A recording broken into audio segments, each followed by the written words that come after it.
Hello everyone, आप सभी का स्वागत। प्रिय विद्यार्थियों, आज अपन करेंगे अपना हिंदी का जो टॉपिक है बसंत आया। रघुवीर सहाय साहब की जो रचना है ना, बसंत आया, इसकी अपन कंप्लीट व्याख्या करेंगे। इसके कठिन शब्दार्थ भी देखेंगे, इसकी व्याख्या करेंगे और इसके बाद में अपन करेंगे इसके प्रश्न उत्तर। ठीक है। और ये जो बसंत आया टॉपिक है, इसमें बसंत के आगमन पर प्रकृति में जो परिवर्तन होते हैं, कवि यहाँ पर उसकी बात कर रहा है। और इसी के साथ साथ कवि ये भी कह रहा है कि वर्तमान में मनुष्य पूरी तरह से प्रकृति से टूट चुका है। दो पद है इसमें।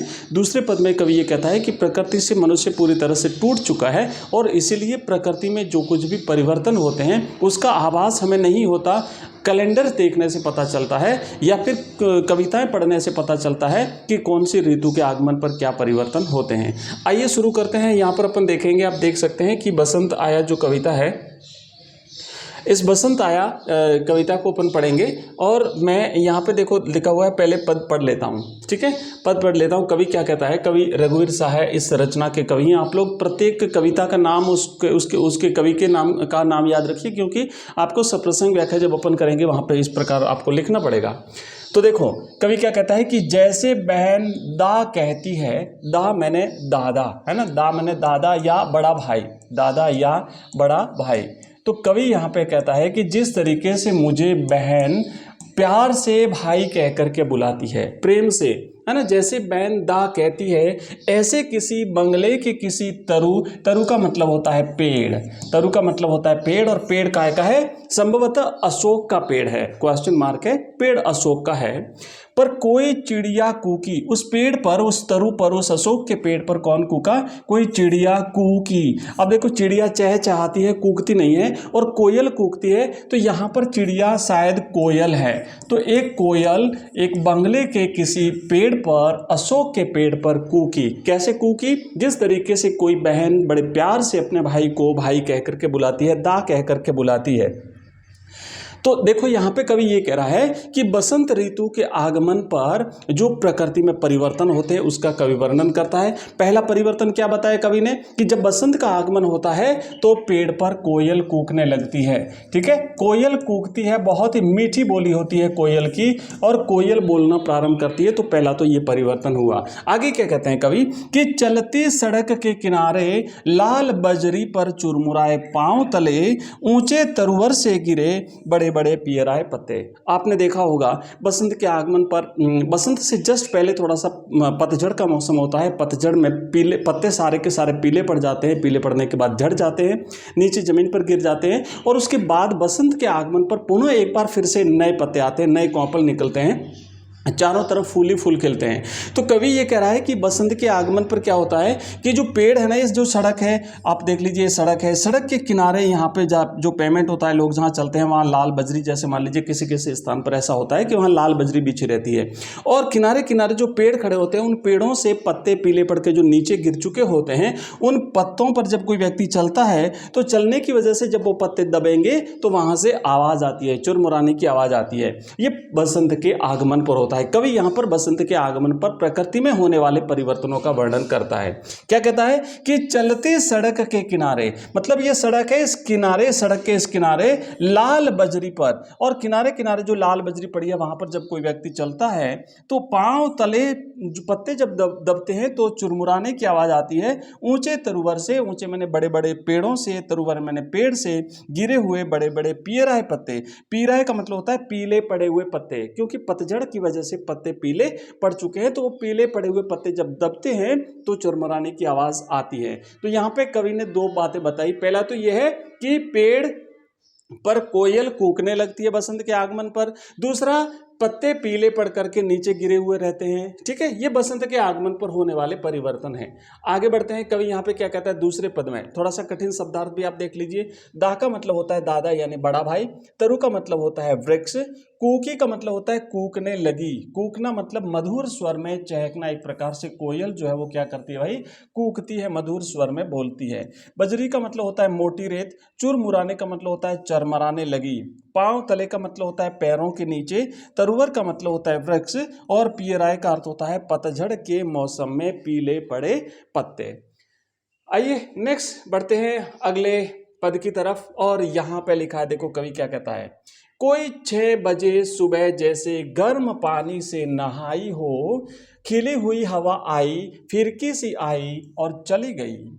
ऐसे फुटपाथ पर चलते चलते चलते कल मैंने जाना कि बसंत आया है।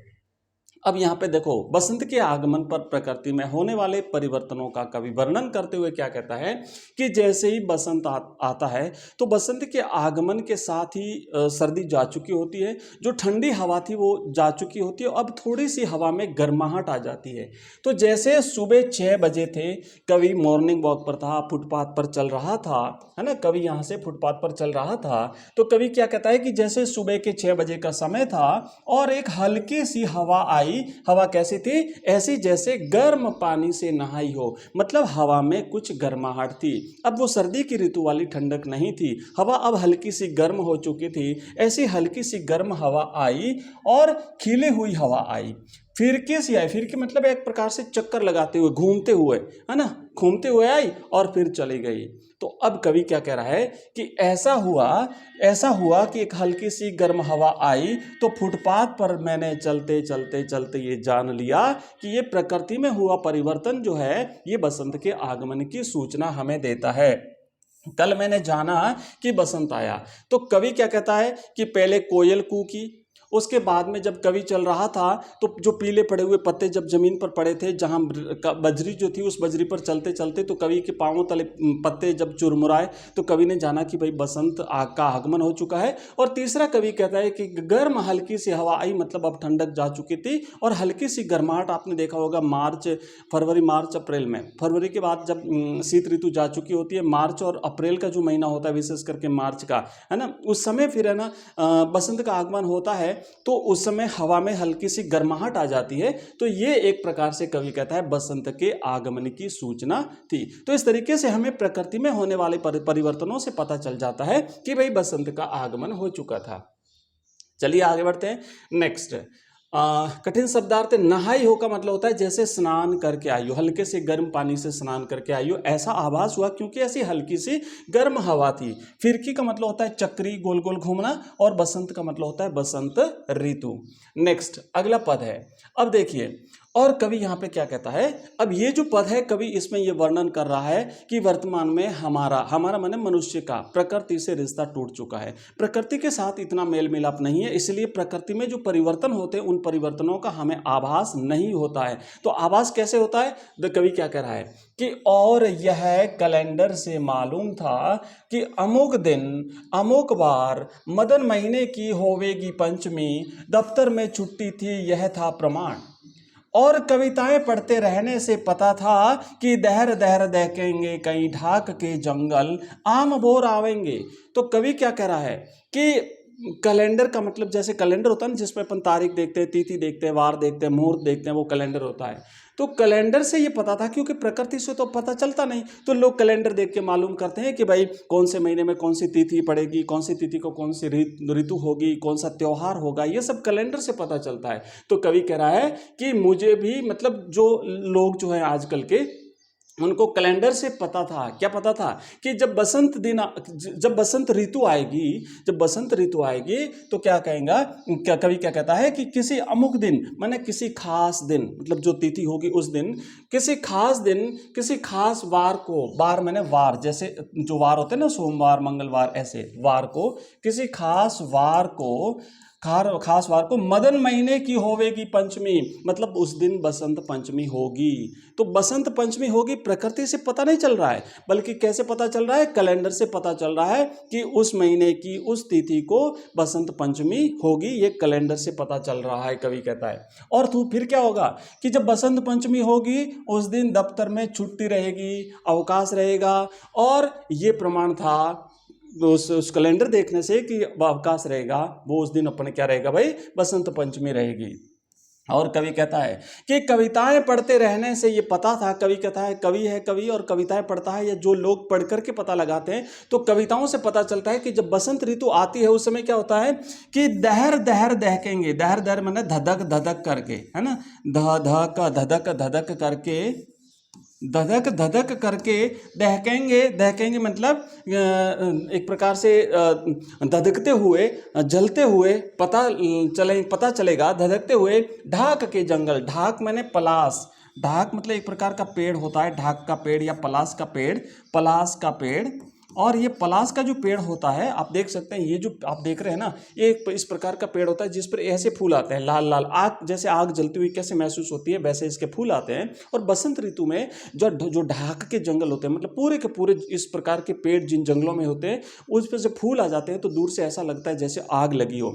तो इसे जंगल की ज्वाला भी कहते हैं। ये जो ढाक का पेड़ होता है या पलास के जो वन होते हैं, उन वनों को कहते हैं जंगल की ज्वाला, क्योंकि ऐसा आभास होता है कि जैसे आग जल रही है। दूर से जैसा दिखेगा उस पर इस प्रकार के फूल खिल जाते हैं बसंत ऋतु में। तो कवि कहता है कि कविताएं पढ़ने से पता था कि जब बसंत ऋतु होगी उस समय जंगल में ढाक के फूल खिलेंगे या पलास के फूल खिलेंगे और इन्हें जंगल की ज्वाला के नाम से जाना जाता है। तो ढाक के जंगल में फूल खिलेंगे और साथ ही साथ बसंत ऋतु आएगी, उस समय क्या होगा, आम बोर आएंगे। आम बोर का मतलब होता है जैसे जो आम का पेड़ होता है ना, आम के पेड़ पर मतलब आम का जो कच्चा आम लगता है उससे पहले की जो स्थिति होती है, जिसे जैसे अपन फूल कहते हैं, है ना, इसे आम्र मंजरी भी कहते हैं। तो ये आएंगे, ये कब आएंगे, जब बसंत ऋतु आएगी। तो ये कैसे पता चल रहा था, ये कविताएं पढ़ते रहने से पता था। तो देखो कवि क्या कह रहा है कि वर्तमान में, एक सारांश हल्का सा बता देता हूं इसका, कि वर्तमान में हमारा प्रकृति से बिल्कुल रिलेशन टूट चुका है। हमें हर चीज के आने का पता या तो कैलेंडर से चलता है या कविताएं पढ़ते रहने से पता चलता है। तो कैलेंडर से क्या पता था कि किसी खास दिन, किसी खास वार को बसंत पंचमी होगी। कविताएं पढ़ने से ये पता था कि जब बसंत ऋतु आएगी उस समय जंगल में फूल खिलेंगे, ढाक के फूल खिल जाएंगे और साथ ही साथ आम पर बोर आ जाएंगे, आम्र मंजरी आ जाएगी। ये हमें कविताएं पढ़ने से पता था। आइए आगे बढ़ते हैं। यहाँ पे देखो क्या लिखा हुआ है, थोड़ा सा कठिन शब्दार्थ भी अपन देख लेते हैं। कैलेंडर क्या होता है, कैलेंडर होता है जो पंचांग जिसमें देखते हैं ना, दिनांक जानने का एक साधन है। वार का मतलब होता है वार या दिवस या दिन। मदन महीने की पंचमी का मतलब होता है बसंत पंचमी, है ना, बसंत को मदन महीना कहा जाता है, कामदेव का महीना कहा जाता है उसे। दहर, दहर का मतलब होता है धधक धधक करके दहकेंगे यानी जलेंगे। जो ढाक के वन होते हैं उसमें जब फूल खिलते तो ऐसा लगता है जैसे वन धधक धधक करके जल रहा है। ढाक का मतलब होता है पलास। बसंत ऋतु में पलास के लाल लाल फूल जंगल में खिल जाते हैं, जिन्हें देख करके ऐसा लगता है मानो जंगल में आग लग गई हो, और इसीलिए इन ढाक के वनों को उपमा दी गई है। इन ढाक के वनों को कहा जाता है जंगल की ज्वाला यानी जंगल की आग। आगे कहा गया है आम्र बोर यानी आम्र मंजरी, आम पर बोर आ जाना, आम पर फूल आ जाना, आम लगने से पहले की जो स्थिति होती है उसे। तो ये सब कब होता है, जब बसंत का आगमन होता है, जब बसंत ऋतु आती है। तो आप लोग भी ध्यान रखिएगा, जब बसंत ऋतु आती है तो ये सारा परिवर्तन प्रकृति में होता है। जब ये परिवर्तन होता है तो आप कि भाई बसंत ऋतु आ चुकी है।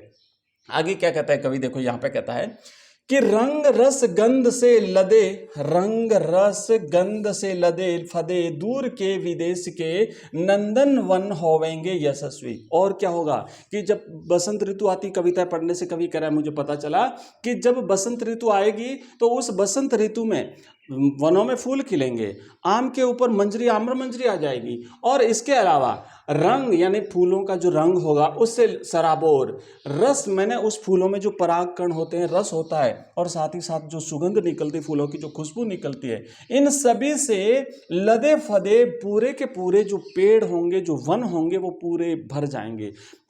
फूल खिलेंगे, वहां पे रस होगा उन फूलों में, उन रसों को पीने के लिए भंवरे आएंगे, तितलियां आएगी, और साथ ही साथ रंग बिरंगे फूल खिलेंगे, सुगंध भी वहां से निकलेगी। दूर के विदेश के वे नंदन वन, नंदन माने इंद्र का वन जैसे होता है, उपवन जो होता है, आनंददायक जो वन होते हैं वो पूरे भर जाएंगे, होवेंगे यशस्वी मतलब बहुत ज्यादा भरे हुए होंगे।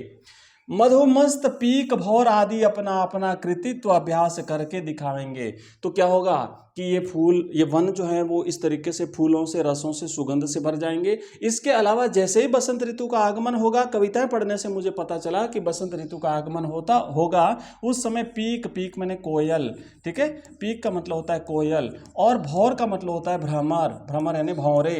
तो ये भौरे भी उन फूलों का रस पी करके मस्त हो चुके होंगे। मधुमस्त का मतलब होता है मधु पी करके, यानी इनका रस पी करके मस्त हो चुके होंगे। ये भी उन फूलों पर मंडराएंगे, ये भी अपना अपना कृतित्व यानी अपना अपना कार्य जो है वो करके दिखाएंगे, माने वो भी करेंगे। कब करेंगे, जब बसंत ऋतु का आगमन होगा। तो कवि क्या कहता है कि ये सारी चीज़ें तो मुझे पता थी कविताएं पढ़ने से, लेकिन बस मैंने यही नहीं जाना था, मुझे यही पता नहीं था। कवि क्या कहता है, यही नहीं जाना था कि आज के नगण्य दिन जानूंगा, जैसे मैंने जाना कि बसंत आया है। बस मुझे खाली ये नहीं पता था कि बसंत आया है, ठीक है। बाकी सारी चीज़ें मुझे कविताएं पढ़ने से पता था कि बसंत ऋतु के आगमन पर प्रकृति में क्या क्या परिवर्तन होते हैं, प्रकृति में क्या क्या चीज़ें देखने को मिलती है, ये कविताएं पढ़ने से पता था। नेक्स्ट यहाँ पर देखेंगे थोड़े से अपन कठिन शब्दार्थ। लदे फदे का मतलब होता है घिरे हुए। लदे फदे का मतलब होता है फूलों से लदे हुए, फूलों से घिरे हुए, भार से आक्रांत। नंदन वन का मतलब होता है इंद्र का उपवन, यानी आनंद देने वाला उपवन। उपवन मैंने बगीचा। नेक्स्ट होता है मधुमस्त। मधुमस्त का मतलब होता है पुष्पों का मधु यानी रस, रस पी करके मस्त बने हुए भौरे। पीक मैंने कोयल, भौर का मतलब होता है भौरे, कृतित्व का मतलब होता है कार्य, और नगण्य मैंने तुच्छ, जो गिनती में न हो, ठीक है। तो ये हमने देखा बसंत आया जो कविता है, इस बसंत आया कविता का हमने यहाँ भावार्थ देख लिया है। और नेक्स्ट वीडियो में अपन इसके कठिन शब्दार्थ तो हमने देख लिए, जो प्रश्न उत्तर हैं वो भी करेंगे, और साथ ही साथ इसकी जो MCQ है वो भी करेंगे। और नेक्स्ट अपनी जो कविता है तोड़ो, इस तोड़ो कविता का जो भावार्थ है वो अपन नेक्स्ट वीडियो में पढ़ेंगे। तो कैसा लगा प्रिय विद्यार्थियों आपको ये चैप्टर जो हमने पढ़ा है? आप थोड़ा सा मेरे को एक बार कमेंट बॉक्स में कमेंट करके जरूर बताइएगा। और साथ ही साथ मैं आपको बता दूं कि कंप्लीट जो टॉपिक हमने पढ़ा है, इसकी PDF, इसके MCQs, प्रश्न उत्तर, वीडियोस, ऑनलाइन टेस्ट, अगर सब कुछ आप प्राप्त करना चाहते हैं तो आप हमारा ऐप डाउनलोड कर लीजिए। एजुकेशन राइज नाम से हमारा ऐप है ना, education rise. Education rise app है। इस ऐप में आपको कंप्लीट कोर्स मिलेगा, कोर्स चैप्टर वाइज आपको टोटल सारा सब कुछ उसमें सारी चीज़ें मिल जाएगी। और मात्र 99 रुपीज़ में, ओनली 99 रुपीज़ में पूरे 1 साल की वैलिडिटी के साथ, पूरे 1 साल, खाली 99 रुपये, ओनली 99 रुपये में पूरे 1 साल की वैलिडिटी के लिए हम आपको ये कोर्स दे रहे हैं। जरूर लीजिएगा, पूरा का पूरा कोर्स आपको मिलेगा। हिंदी साहित्य का और बाकी सब्जेक्ट से भी सारे कोर्स मिलते हैं। प्रत्येक कोर्स की हमारी प्राइस है ओनली 99 रुपीज़, ठीक है। और हमारा नंबर नोट कर लीजिए, अगर आपको कभी ज़रूरत पड़े तो आप हमें कांटेक्ट कर सकते हैं। हमारा नंबर है 907962 और 989। मिलते हैं नेक्स्ट वीडियो में, तब तक के लिए बाय, थैंक यू, धन्यवाद।